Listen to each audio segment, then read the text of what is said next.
नागपुर से एक चौंकाने वाली खबर सामने आ रही है, जहां सोशल मीडिया पर दोस्ती के बाद शादी का झांसा देकर एक युवती के साथ यौन शोषण का मामला दर्ज किया गया है। गणेशपेट पुलिस ने इस मामले में आरोपी के खिलाफ गंभीर धाराओं में केस दर्ज किया है। नागपुर के गणेशपेट पुलिस स्टेशन के अंतर्गत एक 29 वर्षीय युवती ने शिकायत दर्ज कराई है कि फेसबुक और इंस्टाग्राम के माध्यम से उसकी जान पहचान गणेश प्रहलाद जाधव नाम के युवक से हुई थी।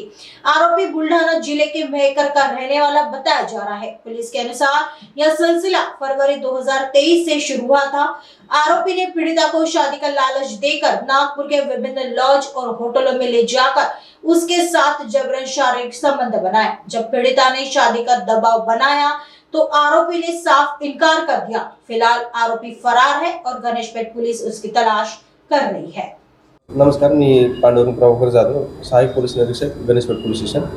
आपल्याकडे यावर्षी 22 तारखेला जो गुन्हा नोंद झाला, CR नंबर आहे 630/25।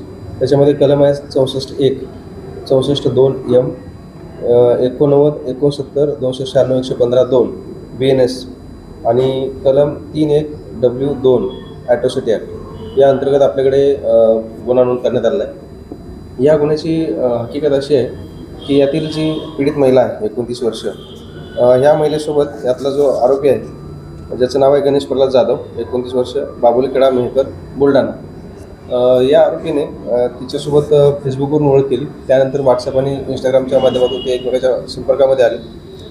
त्यानंतर तो जो व्यक्ती आहे त्याने तिला दिनांक 20/2/2023 पासून आत्तापर्यंत वारंवार त्यांना बोलवून घेऊन या ठिकाणी आपल्याकडे नागपूरमध्ये जे लॉजेस आहेत, विविध लॉजेसमध्ये जाऊन त्यांचे शारीरिक संबंध वगैरे झाले। ज्यावेळी हे सगळे शारीरिक संबंध होते ते बळजबरीने शारीरिक संबंध केले आणि लग्नाचं वगैरे आम्ही दाखवलेलं आहे। त्याच्यानंतर ते लग्न करायला तर नकार देत आहेत। तर त्या अनुषंगाने यातील महिलेने समक्ष पोलीस स्टेशनला येऊन दिलेल्या फिर्यादीवरून गुन्हा नोंद करण्यात आला। यातील आरोपीचा आम्ही शोध घेत आहोत। सध्या तो आरोपी अजूनपर्यंत अटक करण्यात आलेला नाही आहे। आम्ही त्याचा नक्की लवकरच त्यांना अटक करू त्या गुन्ह्याला।